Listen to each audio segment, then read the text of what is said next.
ಎಲ್ಲರಿಗೂ ಈ ಯೂಟ್ಯೂಬ್ ಚಾನಲ್ಗೆ ನಿಮ್ಮೆಲ್ಲರಿಗೂ ಸ್ವಾಗತ. ನಿಮಗೆ ಕನ್ನಡ ಮಾತಾಡೋಕ್ಕೆ ಮತ್ತು ಬರೆಯೋಕ್ಕೆ ಗೊತ್ತಿದ್ದರೆ ಇಂಗ್ಲೀಷ್ ಮಾತಾಡೋಕ್ಕೆ ಅಥವಾ ಬರೆಯೋಕ್ಕೆ ಬರಲಿಲ್ಲ ಅಂತಂದರೆ ಈ ಚಾನಲ್ ನಿಮಗೆ ತುಂಬ ಹೆಲ್ಪ್ ಆಗುತ್ತೆ, ಸಹಾಯ ಮಾಡುತ್ತೆ. ನಂದು ಇದೇ ಒಂದು ಪ್ರಥಮವಾದ ಅಥವಾ ಮುಖ್ಯವಾದ ಗೋಲ್. ನಾನು ಇದನ್ನು ನಿಮಗೆ ಹೇಳ್ಕೊಡೋಕ್ಕೆ ಪ್ರಯತ್ನ ಮಾಡ್ತಾಯಿದ್ದೀನಿ. ಸೊ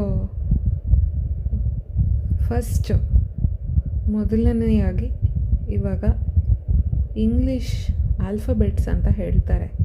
ಕನ್ನಡದಲ್ಲಿ ವರ್ಣಮಾಲೆ ಹೇಗಿದೆಯೋ ಇಂಗ್ಲೀಷ್ನಲ್ಲಿ ಅದೇ ಥರ ಆಲ್ಫಬೆಟ್ಸ್ ಅಂತ ಹೇಳ್ತಾರೆ.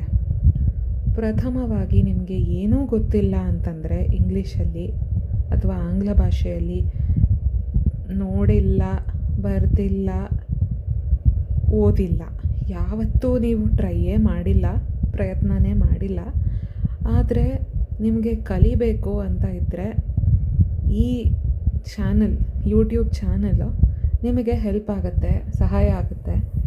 ಸೊ ಮೊದಲನೆಯಾಗಿ ಇವಾಗ ನಾವು ವರ್ಣಮಾಲೆ, ಆಂಗ್ಲ ಭಾಷೆ ವರ್ಣಮಾಲೆ ಏನಿದೆ ಅನ್ನೋದು ಫಸ್ಟು ತಿಳ್ಕೋಬೇಕು.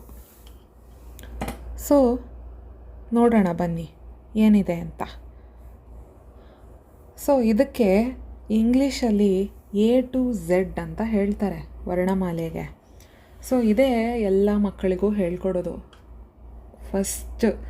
ಅವ್ರು 3 ವರ್ಷ ಆದಾಗ್ಲಿಂದಾನೇ ಪ್ರಥಮವಾಗಿ ವರ್ಣಮಾಲೆನೇ ಹೇಳ್ಕೊಡೋದು. ನಾವು ಹೇಗೆ ಕನ್ನಡದಲ್ಲಿ ವರ್ಣಮಾಲೆ ಅ ಆ ಇ ಈ ಉ ಉ ಅದರಿಂದ ಹೇಗೆ ಸ್ಟಾರ್ಟ್ ಮಾಡ್ತೀವೋ, ಮಕ್ಕಳು ಆಂಗ್ಲ ಭಾಷೆ ಕಲಿಯೋವಾಗ ABCD ಇಂದ ಸ್ಟಾರ್ಟ್ ಮಾಡ್ತಾರೆ. ನಾನು ನಿಮಗೆ ಏನು ಹೇಳ್ಕೊಡ್ತೀನಿ ಅಂದರೆ, ಈ ABCD ಅಕ್ಷರ ಕನ್ನಡ ಅಕ್ಷರದಲ್ಲಿ ಹೇಗೆ ಉಚ್ಚಾರಣೆ ಬರುತ್ತೆ ಅನ್ನೋದನ್ನು ನಾನು ನಿಮಗೆ ಇವತ್ತು ತಿಳಿಸ್ತೀನಿ.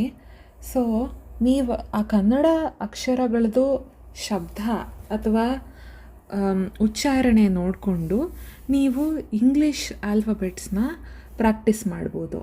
ಅದಾದಮೇಲೆ ನೀವು ABCD ಅಂತ ಒಂದು ರೈಮ್ ಇದೆ, ಅದನ್ನು ಕಲಿಬೋದು. ಮಕ್ಕಳಿಗೆ ಹಾಡು ಥರ ಮಕ್ಕಳ ಹಾಡಿಗೆ ರೈಮ್ ಅಂತ ಹೇಳ್ತಾರೆ. ಸೊ ನೀವು ಅದನ್ನು ಕಲಿಬೋದು. ಸೊ ಇವಾಗ ಎಲ್ಲ ಕನ್ನಡ ವರ್ಣಮಾಲೆ ಥರನೇ ಇಲ್ಲ, ಬಟ್ ನಿಮಗೆ ಆದಷ್ಟು ಕ್ಲೋಸಾಗಿ, ಅಂದರೆ ಎಷ್ಟು ಹತ್ತಿರ ಆಗುತ್ತೋ ಕನ್ನಡ ವರ್ಣಮಾಲೆಗೆ ಅಷ್ಟು ಅಕ್ಯುರೇಟಾಗಿ ನಿಮಗೆ ಹೇಳೋಕ್ಕೆ ಪ್ರಯತ್ನ ಪಡ್ತೀನಿ ನಾನು, ಆಯಿತಾ?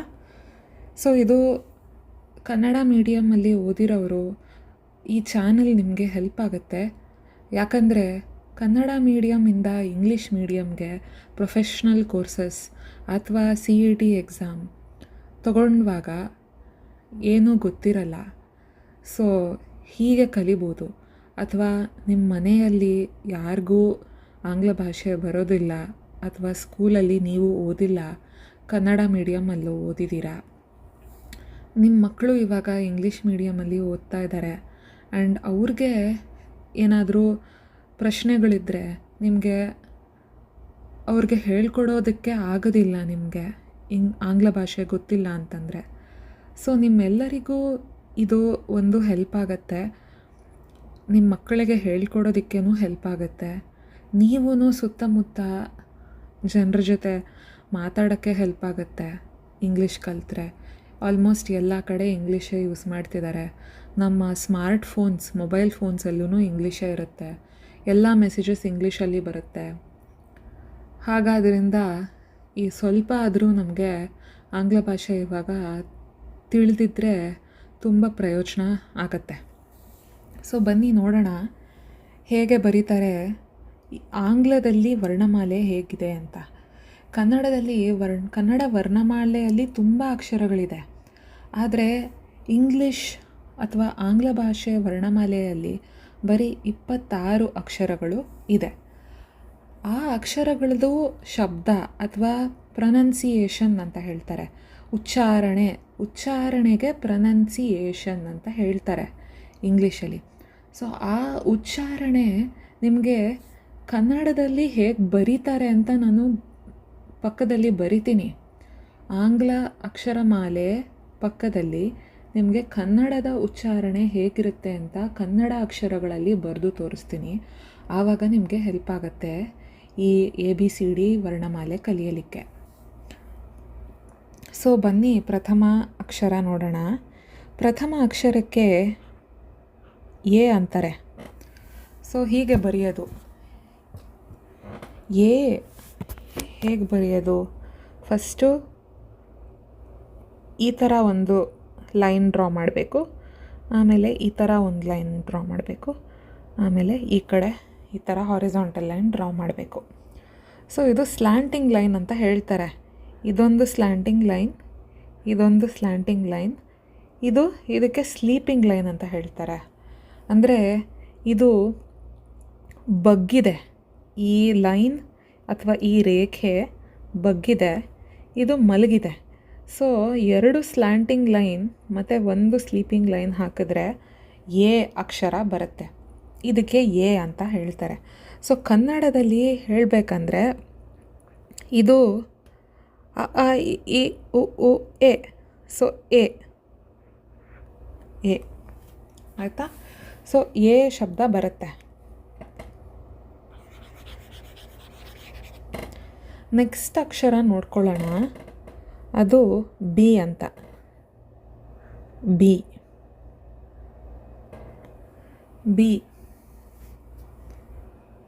ಇದು ಕನ್ನಡದಲ್ಲಿ ಹೀಗೆ ಬರುತ್ತೆ. ಬಬ್ಬ, ಬಿಬ್ಬಿ, ಹಾಗೆ ಕಾಗುಣಿತ ಬರಿತೀವಲ್ಲ, ಆ ಬಿ ಬರುತ್ತೆ. So A B. ಇದು ನೆಕ್ಸ್ಟ್ ಅಕ್ಷರ ಸಿ ಅಂತ ಹೇಳ್ತಾರೆ. ನಾನು ನಿಮಗೆ ಬಿ ಹೇಗೆ ಬರೆಯೋದು ಅಂತ ತಿಳಿಸ್ಕೊಡ್ತೀನಿ. ಸೊ ನೋಡ್ಕೊಳ್ಳಿ, ಬಿಗೆ ಒಂದು ಸ್ಟ್ಯಾಂಡಿಂಗ್ ಲೈನ್, ಇದಕ್ಕೆ ನಿಂತ್ಕೊಂಡಿರೋ ಲೈನ್ ಅಂತ ಹೇಳ್ತಾರೆ.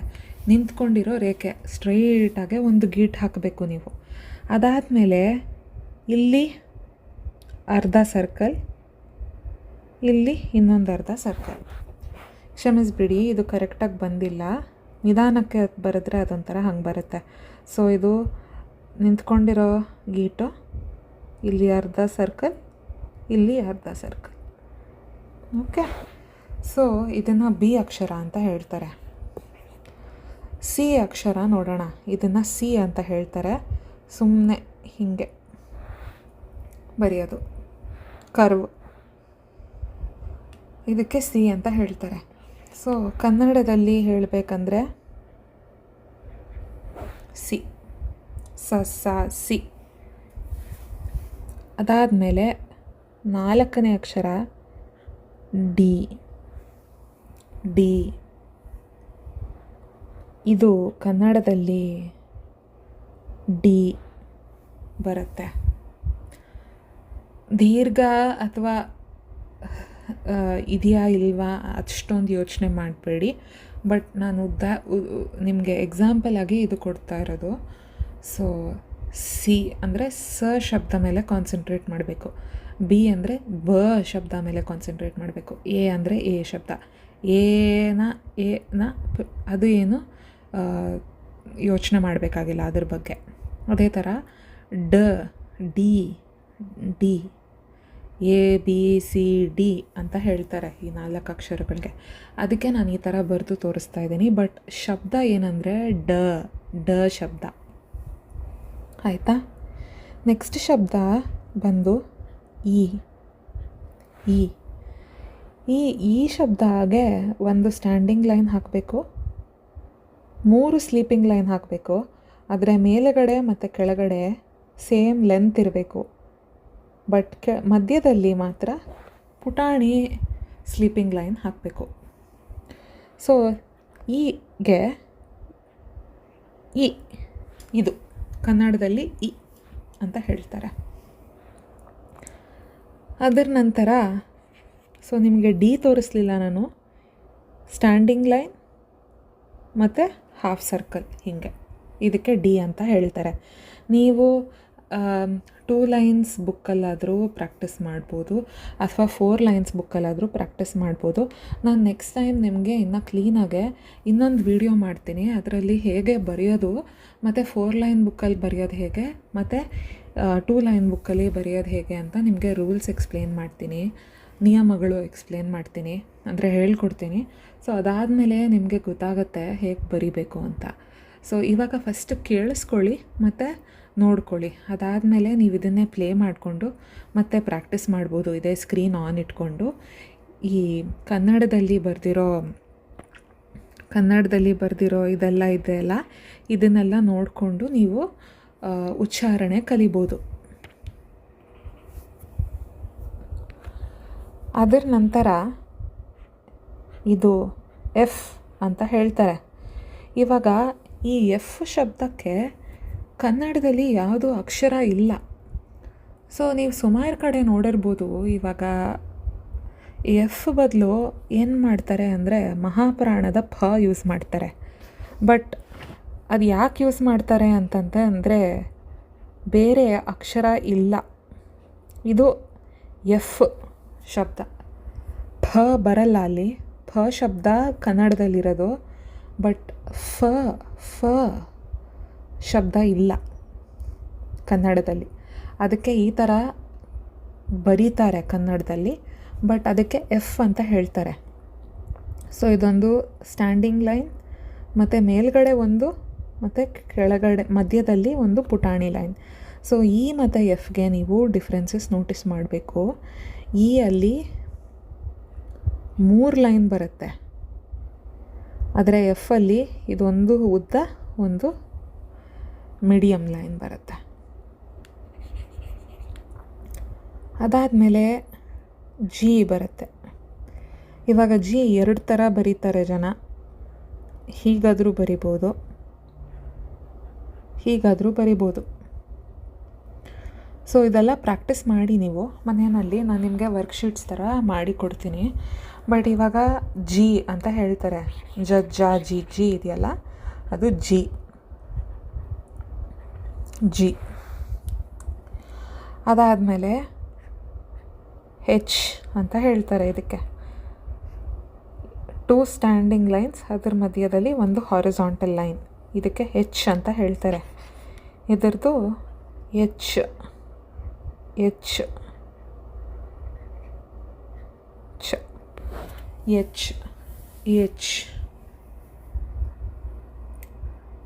ಅದಾದಮೇಲೆ ಐ ಅಂದರೆ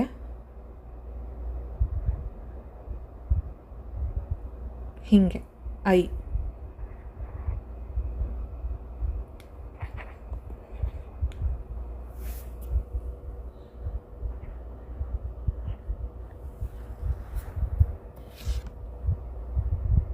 ಸಾರಿ, ಹೀಗೆ.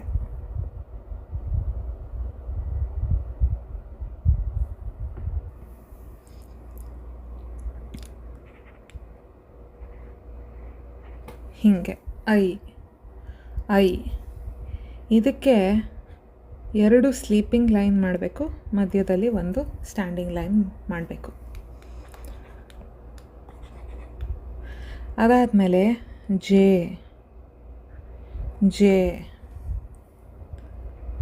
ಇದಕ್ಕೆ ಜಿ ಥರನೇ ಇದು ಜೆ.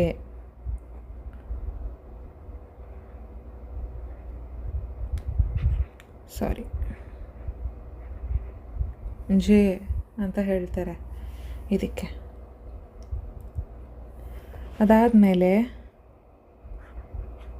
ಕೆ.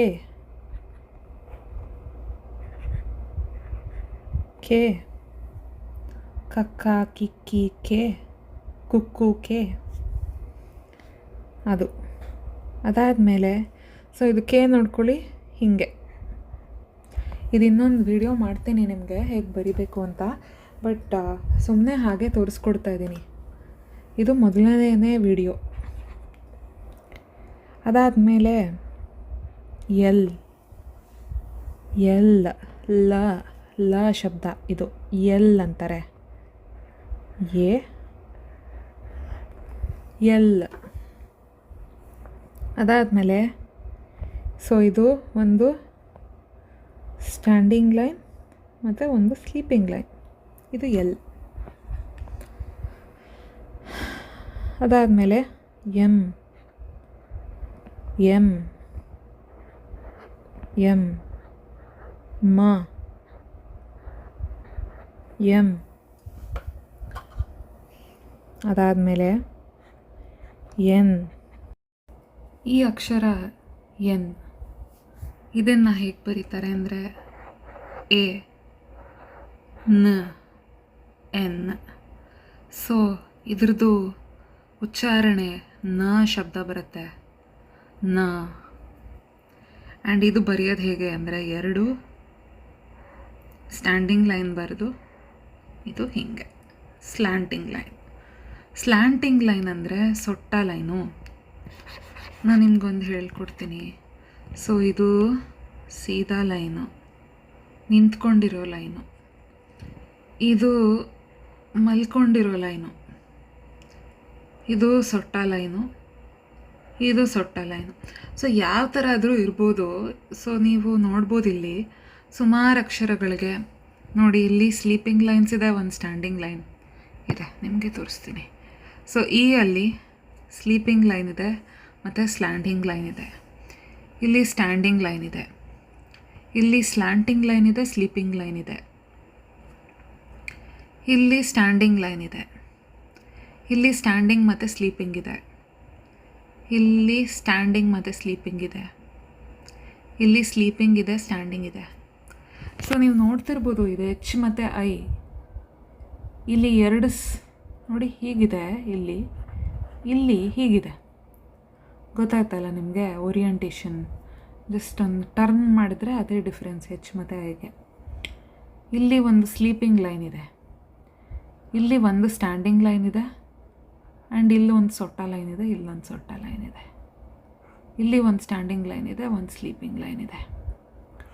ಇಲ್ಲಿ 2 ಸ್ಟ್ಯಾಂಡಿಂಗ್ ಲೈನ್ ಇದೆ ಆ್ಯಂಡ್ 2 ಸೊಟ್ಟ ಲೈನ್ ಇದೆ. ಇಲ್ಲಿ 2 ಸ್ಟ್ಯಾಂಡಿಂಗ್ ಲೈನ್ ಇದೆ ಮತ್ತು ಒಂದು ಸೊಟ್ಟ ಲೈನ್ ಇದೆ. ಸೊ ಈ ಥರ ಇರುತ್ತೆ ಇಂಗ್ಲೀಷ್ ಆಲ್ಫಾಬೆಟ್ಸ್. ಇನ್ನು ಮುಂದಕ್ಕೂ ತೋರಿಸ್ತೀನಿ. ಇವಾಗ ಇದು ಎನ್ ಆಯಿತು. ನೆಕ್ಸ್ಟ್ ಅಕ್ಷರ ಬಂದು ಓ. ಓ ಓ 0 ಥರ ಕಾಣಿಸುತ್ತೆ. ಸೊ ಇದು ಓ, ಕನ್ನಡದಲ್ಲಿ ಓ. ಅದರ ನಂತರ ಎಮ್ ಎನ್ ಓ ಪಿ, ಇದು ಪಿ ಅಕ್ಷರ. ಸೊ ಇಲ್ಲಿ ಒಂದು ಸ್ಟ್ಯಾಂಡಿಂಗ್ ಲೈನ್ ಇದೆ ಮತ್ತು ಒಂದು ಕರ್ವ್ ಇದೆ. ಗೊತ್ತಾಯ್ತಾ? ಸೊ ಇದು ಪಿ ಅಂದರೆ ಪ ಅಕ್ಷರ ಬರುತ್ತೆ, ಪಿ. ಗೊತ್ತಾಯ್ತಲ್ಲ ನಿಮಗೆ? ಇದಾದಮೇಲೆ ಕ್ಯೂ ಬರುತ್ತೆ. ಇದನ್ನು ಕ್ಯೂ ಅಂತಾರೆ. ಒಂದು 0 ಬರೆದು ಒಂದು ಗೀಟ್ ಹಿಂಗೆ ಹಾಕಬೇಕು, ಅದಕ್ಕೆ ಕ್ಯೂ ಅಂತಾರೆ. ಹೀಗಾದರೂ ಬರಿಬೋದು, ಕೆಲವೊಂದು ಕಡೆ ಹೀಗೆ ಬರ್ತಿರುತ್ತೆ. ಸೊ 2 ಥರ ನಿಮಗೆ ಗೊತ್ತಿರಬೇಕು. ಇದಕ್ಕೆ ಕ್ಯೂ ಅಂತಾರೆ. ಸೊ ಇದು ಹೇಗೆ ಬರೆಯೋದು ನಿಮಗೆ ಎಕ್ಸ್ಪ್ಲೈನ್ ಮಾಡೋದಂದರೆ, ಇದೂ ಕನ್ನಡದಲ್ಲಿ ಈ ಥರ ಶಬ್ದ ಇಲ್ಲ, ಕ್ಯೂ. ಬಟ್ ಬರಿಬೋದು ನಾವು ಕನ್ನಡದಲ್ಲಿ. ಹೇಗೆ ಅಂದರೆ ಕಗೆ ಕ plus u is equal to q. Q q ಅಂತ ಹೇಳ್ತಾರೆ. ಸೊ ಇದು ಬರೆದಿರ್ತೀನಿ, ಬಟ್ ಅದಾದಮೇಲೆ ನಾನು ಎರೇಸ್ ಮಾಡಿಬಿಟ್ಟು ಬರೀ ಇದನ್ನು ಮಾತ್ರ ಬರಿತೀನಿ, ಜಾಗ ಬೇಕಾಗತ್ತೆ. Next letter R. ಆರ್ ರ ರ ರ ಶಬ್ದ ಬರುತ್ತೆ. ಸೊ ಆ ರ ಇದ್ರ ಮೇಲೆ ಫೋಕಸ್ ಮಾಡಬೇಕು ನೀವು. ರ ಶಬ್ದ ಬರುತ್ತೆ ಇದಕ್ಕೆ. ನಂತರ ಎಸ್ ಶಬ್ದ. ಎಸ್ ಎಸ್ ಎ ಸ್ ಎಸ್ ಸ ಶಬ್ದ. ಟಿ ನೆಕ್ಸ್ಟ್ ಟಿ, ಟ ಟ ಟ, ಟಿ ಟೀ. ಟೀ ಕುಡಿದ್ರಾ ಅಂತ ಕೇಳ್ತೀರಲ್ಲ, ಸೊ ಇದು ಟಿ. ಯು, ಇದಕ್ಕೆ ಯು ಅಂತಾರೆ. ಯು, ಯ ಯ ಯು, ಯು ಯು. ಆಯಿತಾ?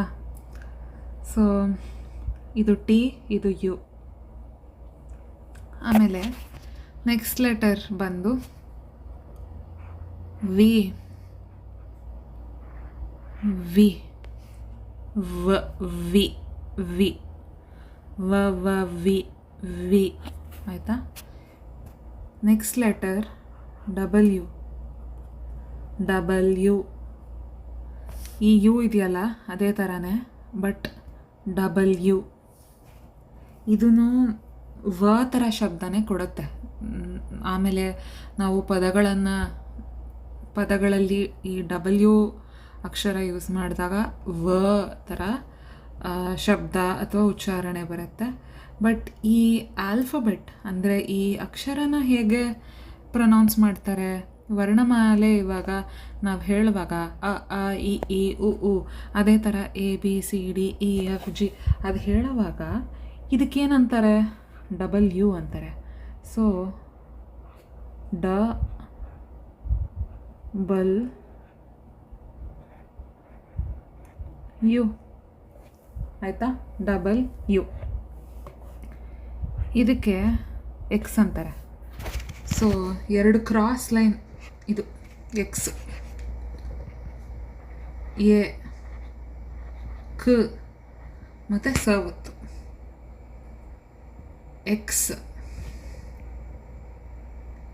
Next Y. ವೈ, ವ ಪ್ಲಸ್ ಯು, ವೈ. ನೆಕ್ಸ್ಟ್ ಪದ ಝೆಡ್.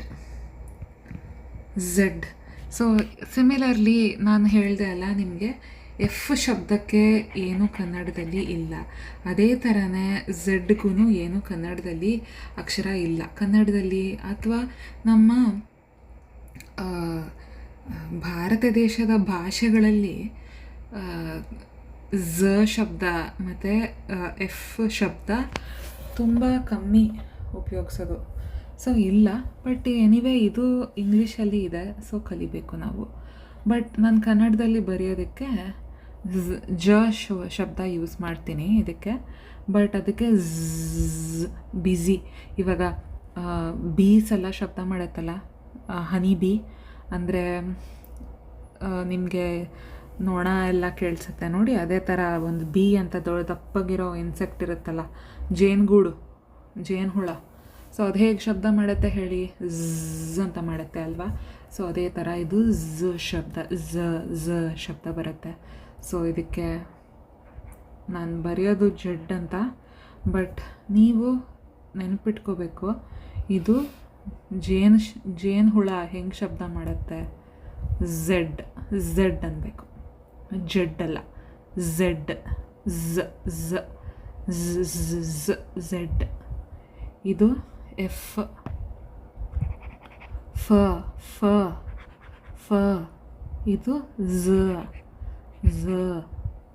ಆಯಿತಾ? ಸೊ ಇದು ಬಂದ್ಬಿಟ್ಟು ನಮ್ಮದು ಇಂಗ್ಲೀಷ್ ಆಲ್ಫಬೆಟ್ಸ್ದು ನಿಮಗೆ ಹೇಗೆ ಪ್ರೊನೌನ್ಸಿಯೇಷನ್ ಮಾಡಬೇಕು ಅಂತ ನಾನು ನಿಮಗೆ ಹೇಳ್ಕೊಡ್ಬೇಕಾಗಿತ್ತು. ಮತ್ತೆ ನೋಡೋಣ ಒಂದ್ಸತಿ ಬನ್ನಿ. ಇದು A, B, C, D, E, F, G, H, I, J, K K L L M M N N O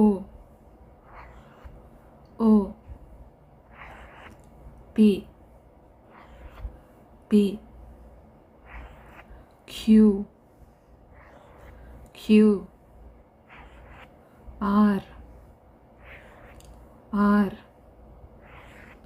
S S T T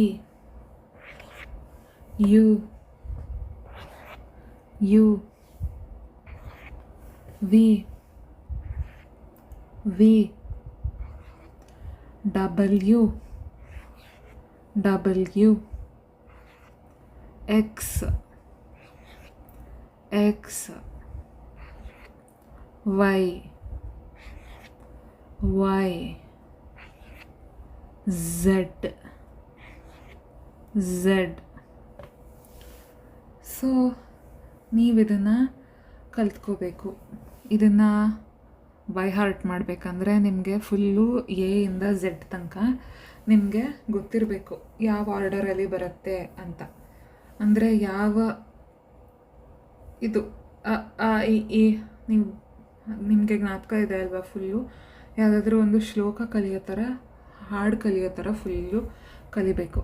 so ನೀವು A B C D E F G H I J K L M N O P Q R S T U V W X Y Z ಹೀಗೆ ಕಲಿಬೇಕು.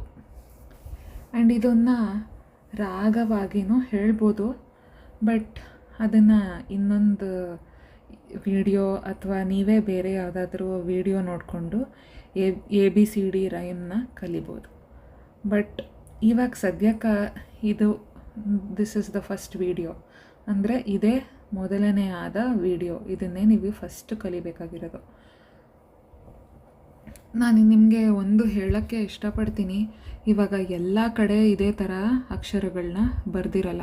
ನೀವಿವಾಗ books ಓದೋಕ್ಕೆ ಹೋದರೆ ಅಥವಾ news paper ತೊಗೊಳ್ಳಿ, news paper ಓದೋಕ್ಕೆ ಹೋದರೆ ಎಲ್ಲ ಕಡೆ ಈ ಥರ ಬರೆದಿರಲ್ಲ. ಇದಕ್ಕೆ ಏನಂತಾರೆ? ದೊಡ್ಡ ಅಕ್ಷರಗಳು, ದೊಡ್ಡ ಅಕ್ಷರಗಳು ಅಂತ ಹೇಳ್ತಾರೆ. ದೊಡ್ಡ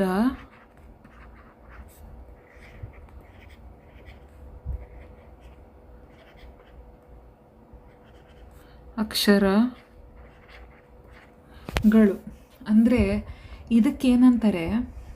ಅಕ್ಷರಕ್ಕೆ ಏನಂತಾರೆ ಇಂಗ್ಲೀಷಲ್ಲಿ? ಲೆಟರ್ಸ್ ಅಂತಾರೆ. ನೋಡಿ, ನಾನು ನಿಮಗೆ ಹೇಗೆ ಬರೆದಿದ್ದೀನಿ. ಯಾವ್ದು ಗುರ್ತು ಹಿಡೋಕ್ಕಾಗತ್ತೆ ಇಲ್ಲಿ ನಿಮಗೆ?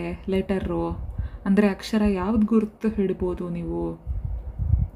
ಇದಕ್ಕೇನಂತಾರೆ? ದೊಡ್ಡಾಗೆ ಕ್ಯಾಪಿಟಲ್ ಅಂತಾರೆ. ಕ್ಯಾಪಿಟಲ್ ಹೇಳಿ, ದೊಡ್ಡ ಅಕ್ಷರಗಳು ಕ್ಯಾಪಿಟಲ್ ಲೆಟರ್ಸ್ ಅಂತ ಹೇಳ್ತಾರೆ. ಸೊ ಕ್ಯಾಪಿಟಲ್ ಲೆಟರ್ಸು ಈ ಥರ ಬರೀತಾರೆ, ದೊಡ್ಡ ಅಕ್ಷರಗಳ ಥರ. ಇಲ್ಲಿ ನೋಡಿದ್ರೆ ಸಿ ಮತ್ತು ಎಲ್ ಕ್ಯಾಪಿಟಲ್ ಲೆಟರ್ಸ್ ನೋಡಿ. ಇದೊಂದೇ ನಿಮಗೆ ಗುರುತು ಹಿಡಿಯೋಕ್ಕಾಗೋದು. ಇದೆಲ್ಲ ಗೊತ್ತಾಗ್ತಾ ಇಲ್ಲ ಅಲ್ವಾ ನಿಮಗೆ? ಏನು ಲೆಟರ್ಸ್ ಇದು, ಏನಿದು ಅಂತ ನಿಮಗೆ ಗೊತ್ತಾಗ್ತಾ ಇಲ್ಲ. ಯಾಕಂದರೆ ಇದಕ್ಕೆ ಸ್ಮಾಲ್ ಲೆಟರ್ಸ್ ಅಂತ ಹೇಳ್ತಾರೆ. ಸ್ಮಾಲ್ ಲೆಟರ್ಸ್,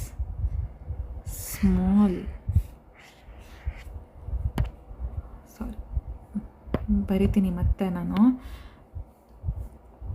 ಸೊ ಇದು ಇರುತ್ತಲ್ಲ, ಇದು ಕ್ಯಾಪಿಟಲ್, ಓಕೆ, ಕ್ಯಾಪಿಟಲ್ ಲೆಟರ್ಸ್. ಇದೆಲ್ಲ ಪುಟಾಣಿ ಲೆಟರ್ಸ್, ಸ್ಮಾಲ್ ಲೆಟರ್ಸ್ ಅಂತ ಹೇಳ್ತಾರೆ. ಲೆಟರ್ಸ್ನ ಹೇಗೆ ಉಚ್ಚಾರಣೆ ಮಾಡೋದು ಇದನ್ನು ನಾನು ಬರೆದು ನಿಮಗೆ ಹೇಳ್ತೀನಿ. ಕ್ಯಾಪಿಟಲ್ ಅಂದರೆ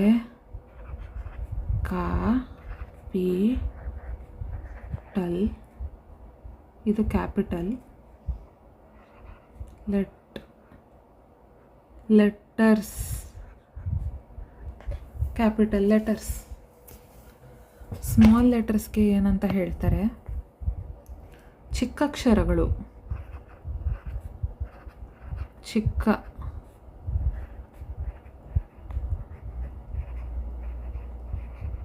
ಅಕ್ಷರಗಳಿಗೆ ಏನಂತಾರೆ? Small letters. ಸೊ ನೀವಿದು ಹೇಗೆ ಉಚ್ಚಾರಣೆ ಮಾಡಬೇಕು?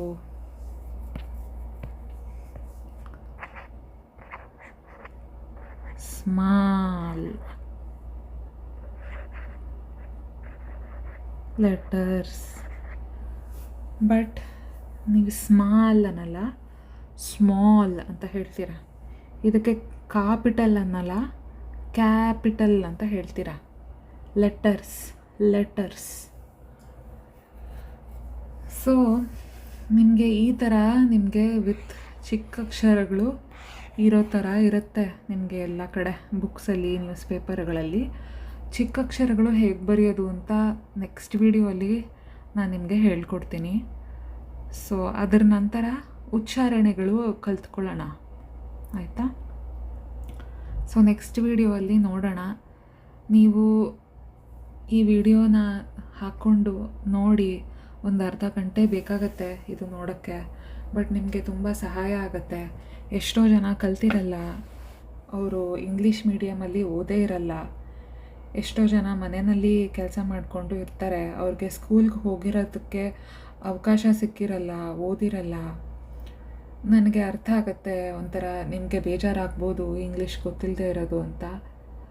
ಆದ್ದರಿಂದ ನನಗೆ ಎಷ್ಟು ನಿಮಗೆ ತಿಳಿಸೋಕ್ಕಾಗತ್ತೋ ಇಂಟರ್ನೆಟ್ಟಲ್ಲಿ ನಾನು ಅದಕ್ಕೆ ನಿಮಗೆ ಹೇಳ್ಕೊಡೋಕ್ಕೆ ಟ್ರೈ ಮಾಡ್ತಾಯಿದ್ದೀನಿ, ಪ್ರಯತ್ನ ಮಾಡ್ತಾಯಿದ್ದೀನಿ. ಎಷ್ಟೋ ಜನ ತುಂಬ ಕಷ್ಟಪಡ್ತಾರೆ, ನ್ಯೂಸ್ ಪೇಪರಲ್ಲಿರೋದು ಓದೋಕ್ಕಾಗಲ್ಲ.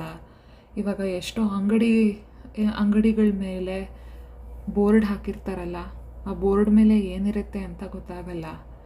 ಮೆಟ್ರೋ ಸ್ಟೇಷನ್ ಅಥವಾ ಟ್ರೈನ್ ಸ್ಟೇಷನ್ಸಲ್ಲಿ ಬೋರ್ಡ್ಸ್ ತೋರಿಸ್ತಾ ಇರ್ತಾರೆ, ಟಿ ವಿಯಲ್ಲಿ ಏನೋ ಬರ್ತಾ ಇರುತ್ತೆ, ಅದು ಗೊತ್ತಾಗಲ್ಲ. ಅಥವಾ ನ್ಯೂಸ್ ಪೇಪರಲ್ಲಿ ಬರೆದಿರೋದು ಗೊತ್ತಾಗಲ್ಲ. ಯಾರು ಹೇಳ್ಕೊಡ್ತಾರೆ? ನಿಮ್ಮ ಮನೆಯಲ್ಲಿ ಯಾರು ಇಂಗ್ಲೀಷ್ ಓದೋ ಜನ, ಇಲ್ಲ ಬರೆಯೋ ಜನ, ಇಲ್ಲ ಮಾತಾಡೋ ಜನ ನಿಮಗೆ ನಿಮ್ಮ ಮನೆಯಲ್ಲಿ ಯಾರೂ ಇಲ್ಲ ಅಂತಂದರೆ ನೀವು ಹೇಗೆ ಕಲಿತೀರಾ? ಇದೊಂದು ಜೆನರೇಷನಲ್ಲಿ ನೀವು ಸ್ಕೂಲಿಗೆ ಹೋಗ್ದೇ ಇಂಟರ್ನೆಟ್ ಮೂಲಕವಾಗಿ ಎಷ್ಟೋ ಕಲಿಬೋದು. ಒಂದು ಅರ್ಧ ಗಂಟೆ ಇಲ್ಲ ಒಂದು ಮುಕ್ಕಾಲು ಗಂಟೆ ನಿಮಗೆ ಯಾವಾಗ ಟೈಮ್ ಇರುತ್ತೋ ಇಂಟರ್ನೆಟ್ ಯೂಸ್ ಮಾಡಿ ಇದನ್ನು ಕಲೀರಿ. ಆ್ಯಂಡ್ ಈ ವಿಡಿಯೋನ ನೋಡೋದಕ್ಕೆ ನಿಮಗೆ ಜಾಸ್ತಿ ಇಂಟರ್ನೆಟ್ಟು ಖರ್ಚಾಗಲ್ಲ. ಬೇಸಿಕ್ ಇಂಟರ್ನೆಟ್ ಪ್ಯಾಕ್ ದಿನ ಒಂದಷ್ಟು ಕೋಟಾ ಇರೋ ಥರ ನೋಡ್ಕೊಳ್ಳಿ, ಆ್ಯಂಡ್ ನೀವು ಕಲ್ತ್ಕೋಬೋದು. ಆ್ಯಂಡ್ ನಿಮ್ಮ ಮಕ್ಕಳಿಗೇನೂ ಹೇಳ್ಕೊಡ್ಬೋದು. ಗೌರ್ಮೆಂಟ್ ಶಾಲೆಗಳಲ್ಲಿ ಚೆನ್ನಾಗಿ ಹೇಳ್ಕೊಡಲ್ಲ ಅಂತ ಇದ್ದರೆ ನೀವೇ ಕಲ್ತ್ಬಿಟ್ಟು ನಿಮ್ಮ ಮಕ್ಕಳಿಗೆ ಹೇಳ್ಕೊಡ್ಬೋದು. ಆ್ಯಂಡ್ ಅವರು ಮುಂದಕ್ಕೆ ಬರ್ತಾರೆ. ಪ್ರೈವೇಟ್ ಶಾಲೆಗಳಲ್ಲಿ ಹೇಗೆ ಹೇಳ್ಕೊಡ್ತಾರೋ ನಾನು ಅದೇ ಪ್ರಯತ್ನ ಮಾಡ್ತಾಯಿದ್ದೀನಿ ನಿಮಗೆ ಹೇಳ್ಕೊಡೋದಕ್ಕೆ. ಬೇರೆ ಏನು ಮೂಲಕ ಇಲ್ಲ ನಿಮ್ಮ ಮನೆ ಹತ್ರ ಬಂದು ಹೇಳ್ಕೊಡೋದಕ್ಕೆ. ಇಂಟರ್ನೆಟ್ ಮೂಲಕ ಒಂಥರ ತುಂಬ ಒಳ್ಳೆ ಪಾತ್ ಅಂದರೆ ದಾರಿ. ಸೊ ಇಂಟರ್ನೆಟ್ ಈಗಿನ ಕಾಲಕ್ಕೆ ತುಂಬ ಒಳ್ಳೆಯದು, ಉಪಯೋಗ ಮಾಡ್ತಾ ಇದೆ ಎಲ್ಲರಿಗೂ. ಸೊ ನಿಮಗೂ ಈ ಥರ ವಿಡಿಯೋಯಿಂದ ನಿಮಗೂ ಉಪಯೋಗ ಆಗುತ್ತೆ ಅಂತ ನನಗೆ ಇಷ್ಟ ಮಾಡೋದಕ್ಕೆ. ಸೊ ನೀವೆಲ್ಲ ನೋಡ್ಕೊಳ್ಳಿ, ಇದು ದಯವಿಟ್ಟು ಪ್ರಾಕ್ಟೀಸ್ ಮಾಡಿ. ನೆಕ್ಸ್ಟ್ ವಿಡಿಯೋಲ್ಲಿ ಸ್ಮಾಲ್ ಅಕ್ಷರ ಅಂದರೆ ಚಿಕ್ಕ ಅಕ್ಷರಗಳು ಹೇಗೆ ಬರೆಯೋದು ಅಂತ ನೋಡೋಣ. ಅಷ್ಟರಲ್ಲಿ ನಿಮಗೆ ಇದು ಹೇಗೆ ಪ್ರೊನೌನ್ಸ್ ಮಾಡಬೇಕು ಅಥವಾ ಹೇಗೆ ಉಚ್ಚಾರಣೆ ಮಾಡಬೇಕು, ಈ ಆಲ್ಫಾಬೆಟ್ಸ್, ಈ ಲೆಟರ್ಸ್ನ, ಈ ಅಕ್ಷರಗಳನ್ನ ಹೇಗೆ ಹೇಳಬೇಕು ಅಂತ ಗೊತ್ತಿರಬೇಕು. ಸೊ ನಾನು ನೆಕ್ಸ್ಟ್ ಟೈಮು ನೆಕ್ಸ್ಟ್ ವಿಡಿಯೋನಲ್ಲಿ ಇದನ್ನು ಬರಿತಾ ಇಲ್ಲ, ಆಯಿತಾ? ಈ ಕನ್ನಡದಲ್ಲಿ ಹೇಗೆ ಹೇಳ್ತಾರೆ ಅಂತ ನಾನು ಇದು ಬರೆಯೋದಿಲ್ಲ. ಸೊ ನಾನು ಬರೆಯೋದು ಬರೀ ಇದನ್ನು ಮಾತ್ರ ಬರಿತೀನಿ, ಇದನ್ನು ಬರೆಯೋದು. ಸೊ ನೀವೇ ಗುರ್ತು ಹಿಡಿಬೇಕು. ನಾನು ಇವಾಗ ಎ ಅಂತ ಬರಿತಾ ಇದ್ದರೆ ನೀವೇ ಹೇಳಬೇಕು, ಹಿಂಗೆ ಬರೆದ್ರೆ ನೀವೇ ಹೇಳಬೇಕು ಏನದು ಅಂತ, ಹಿಂಗೆ ಬರೆದ್ರೆ ನೀವೇ ಹೇಳಬೇಕು ಏನು ಅದು ಅಂತ. ಸೊ ಅರ್ಥ ಆಯ್ತಾ? ಸೊ ಹಾಗೆ ನೀವು ಕಲ್ತ್ಕೊಳ್ಳಿ, ಇನ್ನೊಂದು ಲೆಸನ್ ಬರುತ್ತೆ. ಥ್ಯಾಂಕ್ ಯು, ಎಲ್ಲರಿಗೂ ಧನ್ಯವಾದಗಳು. ಇದರಿಂದ ನಿಮಗೆ ಹೆಲ್ಪ್ ಆಗುತ್ತೆ ಅಂತ ಅಂದ್ಕೋತಾ ಇದ್ದೀನಿ. ಆದರೆ ಕಮೆಂಟ್ ಮಾಡಿ, ಇಲ್ಲ ನನಗೆ ಹೇಳಿ, ಏನಾದರೂ ಹೇಗಾದರೂ ಮಾಡಿ ನನಗೆ ತಿಳಿಸಿ ನಿಮ್ಗೆ ಇಷ್ಟ ಆಯಿತಾ ಅಂತ. ಇಷ್ಟ ಆದರೆ ಲೈಕ್ ಮಾಡಿ, ನಿಮಗೆ ಗೊತ್ತಾಗಲಿಲ್ಲ ಅಂತಂದರೆ ಬೇರೆ ಯಾರನ್ನಾದರೂ ಕೇಳಿ ಹೇಗೆ ಇವ್ರಿಗೆ ತಿಳಿಸೋದು ಅಂತ. ಆ್ಯಂಡ್ ಬೇರೆಯವ್ರಿಗೇನು ಹೇಳಿ, ನಿಮ್ಮ ಫ್ರೆಂಡ್ಸ್ಗೆ ಆಗಲಿ, ನಿಮ್ಮ ಕೊಲೀಗ್ಸ್ಗೆ ಆಗಲಿ, ಯಾರೇ ಇದ್ದಾರೆ ನಿಮ್ಮ ಜೊತೆ, ನಿಮ್ಮ ಕೆಲಸ ಮಾಡೋರು, ತೋಟಗಳಲ್ಲಿ ಕೆಲಸ ಮಾಡ್ತಿದ್ದೀರಾ ಅಂತಂದರೆ ನಿಮ್ಮ ತೋಟದಲ್ಲಿ ಯಾರು ನಿಮ್ಮ ಜೊತೆ ಕೆಲಸ ಮಾಡ್ತಾರೆ ಅವ್ರಿಗೆ ತೋರಿಸ್ಕೊಡಿ. ಯಾರ್ಯಾರು ಕಲಿಬೇಕೋ, ಯಾರ್ಯಾರಿಗೆ ಒಂದು ಚೂರು ಬರೋದಿಲ್ಲ, ಇಂಗ್ಲೀಷು ಏನೂ ಗೊತ್ತಿಲ್ಲ ಅಂತ ಅವ್ರಿಗೆ ನಾನು ಇದು ವಿಡಿಯೋ ಮಾಡ್ತಾ ಇರೋದು. ಸೊ ಏನು ಯೋಚನೆ ಮಾಡಬೇಡಿ, ವಿಡಿಯೋಸ್ ಬರುತ್ತೆ, ಕಲಿಬೋದು.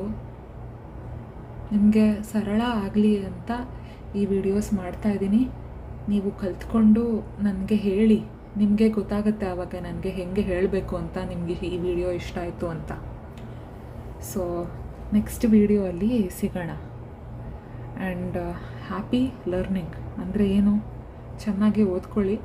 ನಿಮಗೆ ಓದ್ಕೊಳ್ಳೋವಾಗ ನಿಮಗೆ ಸುಖನೂ ಸಿಗಲಿ, ನಿಮಗಿಷ್ಟ ಆಗಲಿ ಈ ವಿಡಿಯೋ. ಎಲ್ಲರಿಗೂ ಧನ್ಯವಾದಗಳು.